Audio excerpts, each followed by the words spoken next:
आइए एक बार फिर से आप सभी लोगों का स्वागत है मेरे channel mission warrior with DK sir में। अभी आपने 20 प्रश्नों को देखा है, उसका पीडीएफ आपने बनाए होंगे, तो आइए उसको समझते हैं।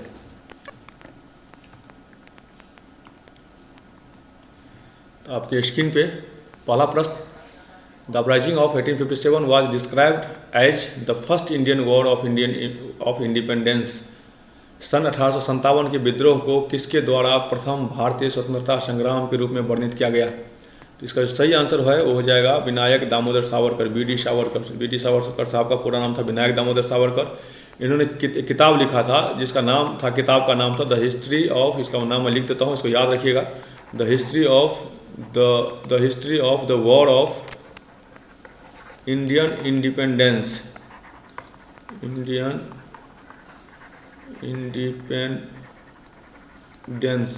इस किताब में उन्होंने इस बात का जिक्र किया था कि 1857 ईस्वी का जो विद्रोह था वो भारतीय स्वतंत्रता आंदोलन का पहला विद्रोह था।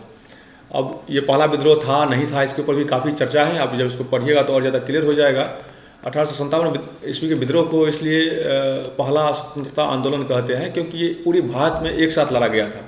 दिल्ली में इसका नेतृत्व बहादुर शाह जफर कर रहे थे, कानपुर में इसका नेतृत्व कर रहे थे नाना साहब, लखनऊ में कर रही थी बेगम हजरत महल, बिहार से कर रहे थे कुंवर सिंह साहब, झांसी से कर रही थी रानी लक्ष्मीबाई। इस तरह पूरे भारत में ये लड़ाई किसी न किसी कारण से लड़ा जा रहा था और पूरे भारत के लोग चाहते थे कि ब्रिटिश हुकूमत से मुक्ति मिले, इसलिए इस लड़ाई को प्रथम भारतीय स्वतंत्रता आंदोलन का दर्जा दिया जाता है। तो आइए अब बढ़ते हैं अगले प्रश्नों की ओर। अगला प्रश्न है, who was the president of Lahore session of the Indian National Congress held in 1929 AD. अब एडी को समझ लीजिए, जो एडी होता है इसको एनो डोमिनी बोलते हैं। एनो डोमिनी मतलब ईस्वी, एक होता है बीसी मतलब बिफोर क्राइस्ट, ईस्वी से पहले। चलिए आगे प्रश्नों पे आते हैं। सन 1929 के लाहौर अधिवेशन में आयोजित भारतीय राष्ट्रीय कांग्रेस के अधिवेशन का अध्यक्ष कौन थे? तो आपको पता होगा कि इस अधिवेशन के जो अध्यक्ष थे वो थे पंडित जवाहरलाल नेहरू। पंडित जी को इस सभा में कांग्रेस के कमेटी का जो हुआ था, कोर कमेटी की बैठक, अधिवेशन लाहौर में 1929 में उनको वहाँ पर अध्यक्ष चुन लिया गया। और इस सेशन में पहली बार कांग्रेस के द्वारा पूर्ण स्वराज की बात की गई। पूर्ण स्वराज ये ध्यान रखिएगा, पहली बार 1929 के लाहौर अधिवेशन में कांग्रेस के द्वारा पूर्ण स्वराज की बात की गई। 100% आज़ादी, उन्होंने बोला कि हमें किसी का डोमिनेंट स्टेट बन के नहीं रहना है, इसलिए उन्होंने पूर्ण स्वराज की बात की। इसको ध्यान रखिएगा, 1929 लाहौर अधिवेशन। पंडित जवाहरलाल नेहरू उसके अध्यक्ष थे। आइए अगले प्रश्न की ओर। अगला प्रश्न है आपके स्क्रीन पे, in which country was the honorific Netaji applied to the name of Subhash Chandra Bose. Subhash Chandra Bose के नाम के पहले सम्मान सूचक शब्द नेताजी किस देश में जोड़ा गया? और आपको पता होगा कि हम लोगों ने सुभाष चंद्र बोस को नेताजी कह के पुकारते हैं, और नेताजी जो कहा गया था वो कहा गया था जर्मनी में एडोल्फ हिटलर के द्वारा। एडोल्फ हिटलर का आप लोगों ने नाम सुना होगा, एडोल्फ हिटलर काफ़ी लोकप्रिय था, द्वितीय विश्व युद्ध करवाने वाला एक यही आदमी था जिसकी वजह से द्वितीय विश्व युद्ध हो गया, और ये जर्मनी के शासक थे। अच्छा, ये तो अब आपको पता लग गया होगा कि इसको प्रश्नों का जो सही उत्तर है इस प्रश्न का वो है इटली।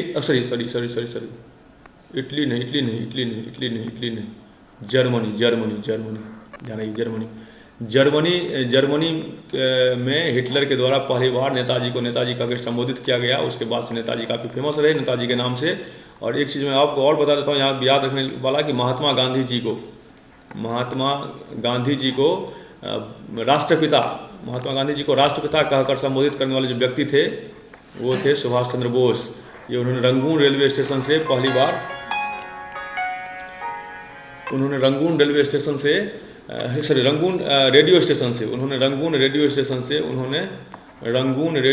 से महात्मा गांधी को राष्ट्रपिता कह के संबोधित किया था। तो आपको पता चल गया कि सुभाष चंद्र बोस के नाम के पहले जो सम्मान सूचक शब्द है नेताजी, वो जर्मनी में एडोल्फ हिटलर ने पहली बार संबोधित किया था। उसके बाद कई लोगों ने संबोधित किया और नेताजी के नाम से लोकप्रिय भी रहे। आइए अगले प्रश्न की ओर। अगला प्रश्न है आपके स्क्रीन पे, in Anand Math of Bankim Chandra Chatterjee which revolt is mentioned. Bankim Chandra Chatterjee द्वारा लिखित आनंद मठ में किस विद्रोह का उल्लेख है? तो आपको पता होगा कि आनंद मठ 1882 में लिखा गया एक उपन्यास था जिसके लिखने वाले जो लेखक थे वो थे बंकिम चंद्र चटर्जी। चट्टोपाध्याय भी कई जगह लिखा होता है बंकिम चंद्र चट्टोपाध्याय। तो इस नोबेल में सन्यासी रिवोल्ट का जिक्र किया गया है। ये जो किताब था उसमें सन्यासी विद्रोह का जिक्र किया गया है। तो इसका सही आंसर हो जाएगा सन्यासी रिवोल्ट, सन्यासी विद्रोह। हिंदी में लिख लीजिए इसको, सन्यासी विद्रोह का जिक्र किया गया था। बंकिम चंद्र चटर्जी के द्वारा लिखा गया उपन्यास, कौन सा उपन्यास? आनंद मठ में। एक चीज़ और याद रखिएगा कि आनंद मठ में ही अपना राष्ट्रीय गीत वंदे मातरम का भी, मतलब वंदे मातरम जो गीत है वो भी आनंद मठ उपन्यास से ही लिया गया है। तो आइए बढ़ते हैं अगले प्रश्नों की ओर। अगला प्रश्न है आपके स्क्रीन पे, who participated in all the 3 round table conference? तीनों गोलमेज सम्मेलनों में किसने भाग लिया था? तो आपको बता दूं कि जो तीनों गोलमेज सम्मेलन थे, ये गोलमेज सम्मेलन हुआ था कब आपको पता ही होगा, 1930, 1931, 1932। ये कहाँ हुआ था? ये हुआ था लाहौर में, सॉरी ये हुआ था लंदन में,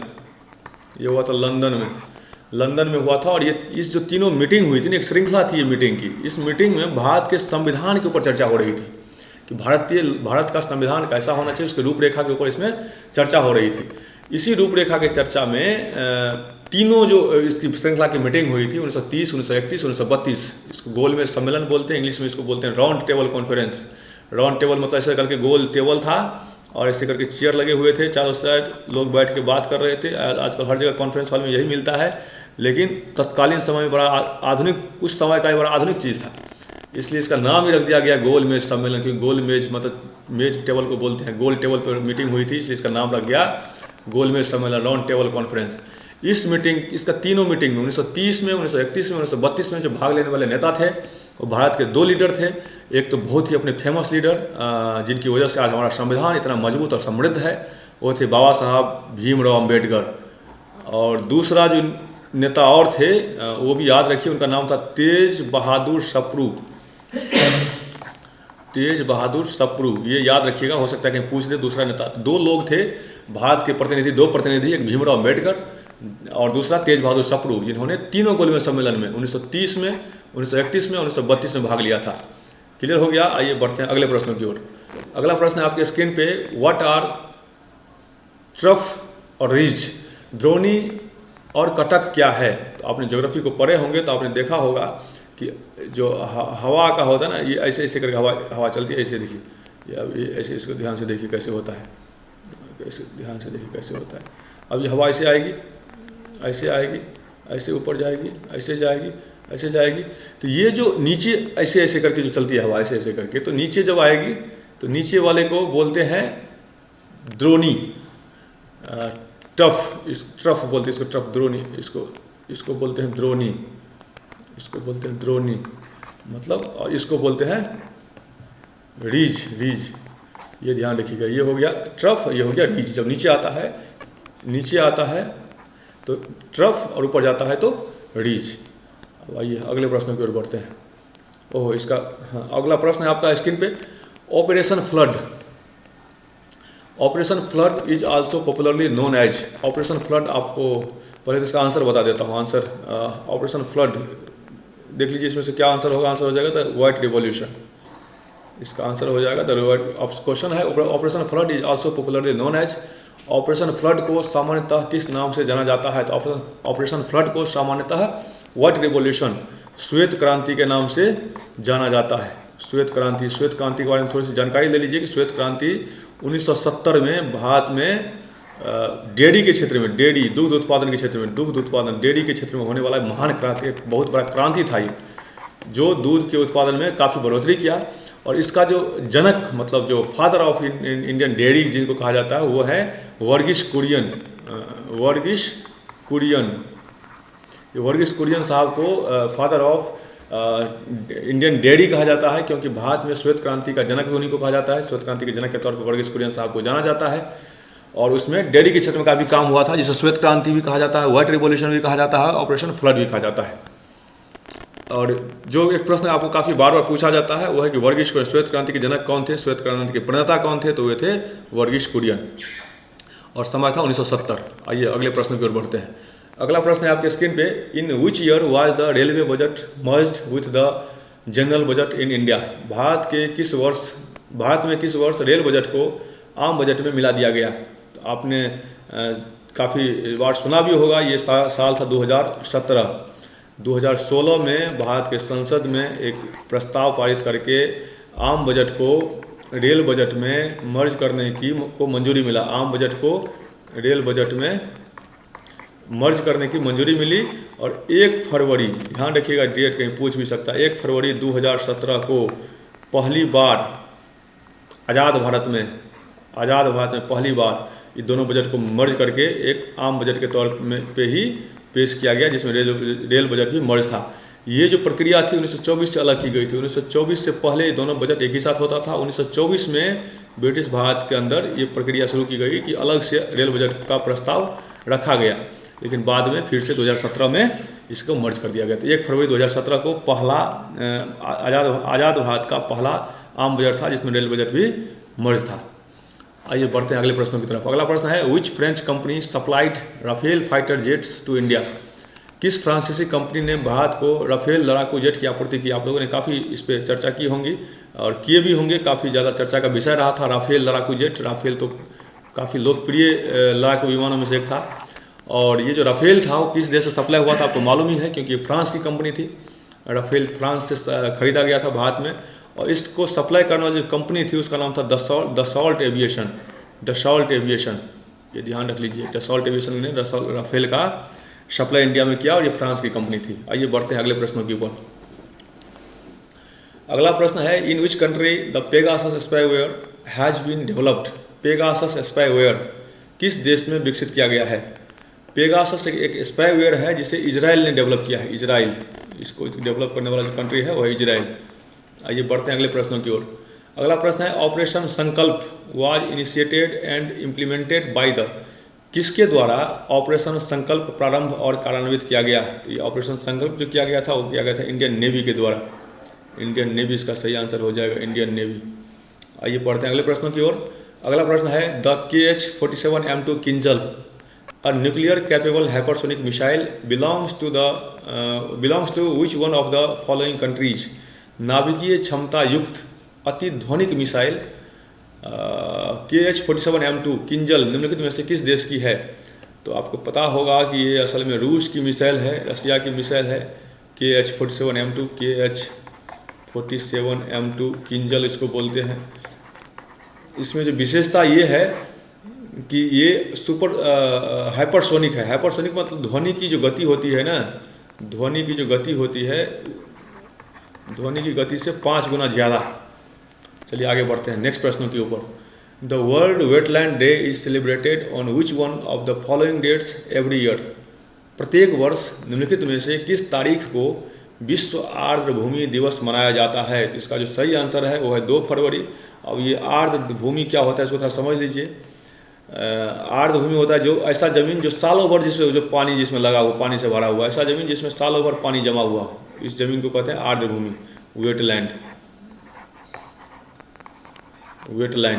अब ये वेटलैंड के ऊपर 1971 में ईरान का एक शहर है रामसर। ईरान का एक शहर है जिसका नाम है रामसर।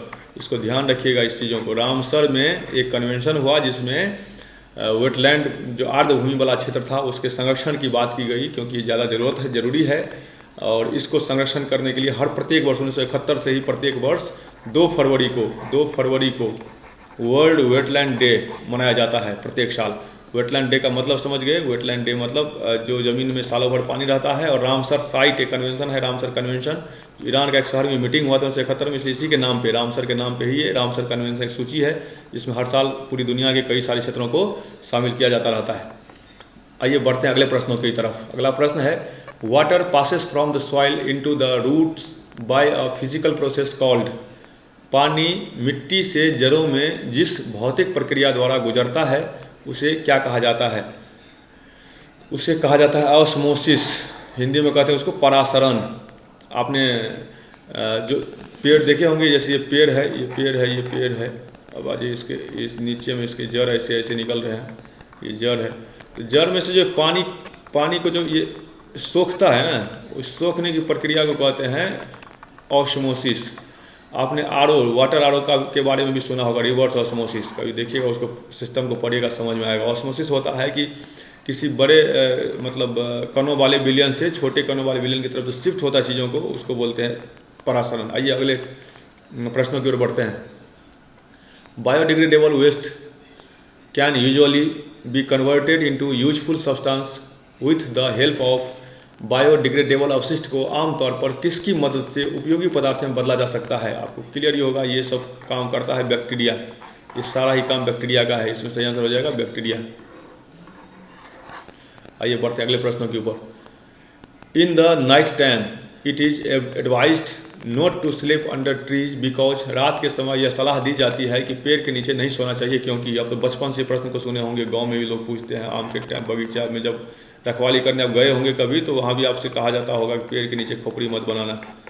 तो ये कारण होता है कि पेड़ रात के समय कार्बन डाइऑक्साइड को डिक्रीज करता है, कार्बन डाइऑक्साइड को छोड़ता है, इसलिए रात के समय पेड़ के नीचे नहीं सोना चाहिए। इसका सही आंसर हो जाएगा the liberate carbon dioxide, the liberate carbon dioxide, इसका सही आंसर हो जाएगा, क्योंकि रात के समय पेड़ पौधे जो है वो कार्बन डाइऑक्साइड को रिलीज करते हैं, CO2 को रिलीज करते हैं, इसलिए पेड़ पौधे के नीचे नहीं सोना चाहिए। आइए बढ़ते हैं अगले प्रश्नों की तरफ। प्रश्न है which of the following rays waves are use to know the growth of foetus in the वोम।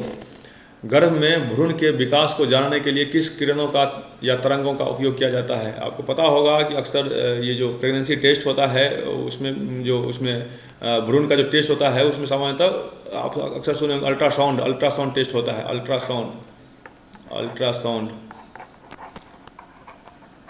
Ultrasound जो है एक टाइप का साउंड है, अल्ट्रा मतलब काफ़ी छोटा साउंड है ये, तो इसको अल्ट्रासोनिक वेव्स, ये जो है इसमें सही आंसर हो जाएगा ultrasonic waves.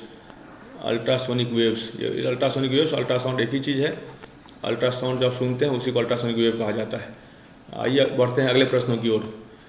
The universal acceptor blood group is, सार्वभौमिक स्वीकार्य रक्त समूह कौन सा है? तो आपको पता होगा ब्लड का 4 जो ग्रुप है ए बी और O, इसमें से AB जो है वो किसी से ब्लड ले सकता है और O जो है वो हर किसी को दे सकता है, तो इसलिए इसमें जो इसका सही आंसर हो जाएगा वो हो जाएगा AB, सार्वभौमिक स्वीकार्य मतलब सबसे लेने वाला AB और सबको देने वाला O। आइए बढ़ते हैं अगले प्रश्नों की तरफ। अगला प्रश्न है आपके स्क्रीन पे, pneumonia is an infection of, pneumonia एक संक्रमण है। अब आपको पता होना चाहिए कि निमोनिया किस का संक्रमण है। निमोनिया कभी हुआ भी होगा आप लोगों को, भगवान करे कभी हो भी नहीं, अच्छा चीज़ तो है नहीं। तो ये लंग्स का इन्फेक्शन है, फेफड़े का, लंग्स मतलब फेफड़ा, ये फेफड़े का इन्फेक्शन। निमोनिया जब होता है ना तो उसमें फेफड़ा जो अपना होता है ना, अपना जो ये फेफड़ा होता है ना, ये फेफड़ा फूल जाता है, उसमें फेफड़ा में स्वेलिंग हो जाता है। फेफड़ा में स्वेलिंग होने की वजह से, इन्फेक्शन की वजह से स्वेलिंग हो जाता है, जिसकी वजह से सांस लेने में तकलीफ होती है, कफ वगैरह बन जाता है, तो इसीलिए इसमें फेफड़ा का इन्फेक्शन है ये, इसका आंसर हो जाएगा फेफड़ा, लंग्स।